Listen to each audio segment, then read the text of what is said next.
Hi friends, welcome to my today's video. आज मैं आप सभी को कराने वाला हूँ कोरोना पर एक पैराग्राफ हिंदी भाषा में।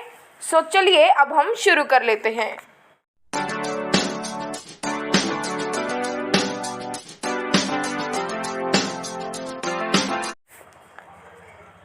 कोरोना काल और ऑनलाइन पढ़ाई वैश्विक महामारी कोविड-19 के बढ़ते संक्रमण को रोकने के लिए 24 मार्च 2020 को देश भर में लॉकडाउन लागू किया गया।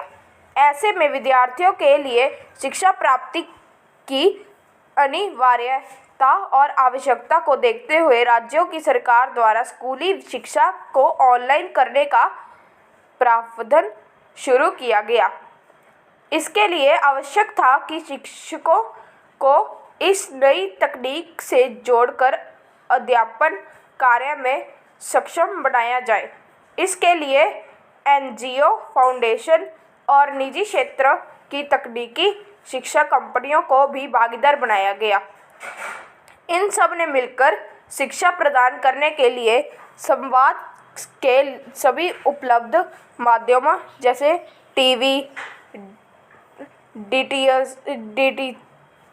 चैनल, रेडियो प्रसारण, व्हाट्सएप और एसएमएस ग्रुप और प्रिंट मीडिया का भी सहारा लिया।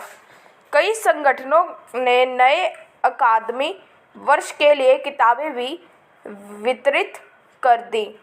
उस समय उच्च शिक्षा का क्षेत्र स्कूली शिक्षा की उपेक्षा में इन नई चुनौतियों से निपटने के लिए बहुत कम तैयार था। कक्षाओं में सुचारू रूप में पढ़ाई के स्थान पर अचानक ऑनलाइन माध्यम से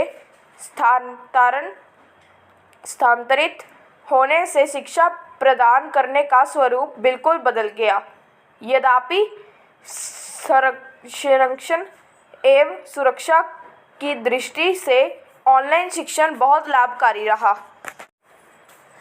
बच्चे अपने घर पर ही ऑनलाइन कक्षाओं के माध्यम से शिक्षा का लाभ प्राप्त कर रहे हैं, किंतु ऑनलाइन शिक्षण में विद्यार्थियों को अध्यापकों के साथ विचारों के आदान प्रदान का मौका नहीं मिलता था।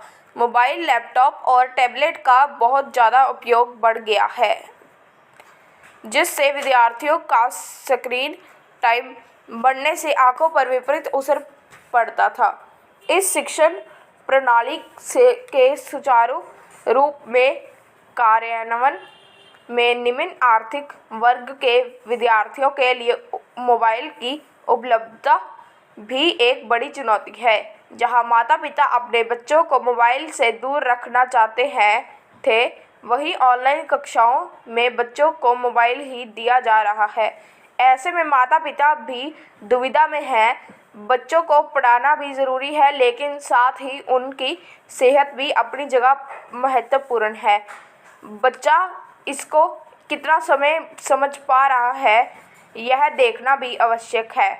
लंबे समय तक मोबाइल का इस्तेमाल करने से मोबाइल गर्म हो जाते हैं और ऐसे में दुर्घटना की भी आशंका बनी रहती है।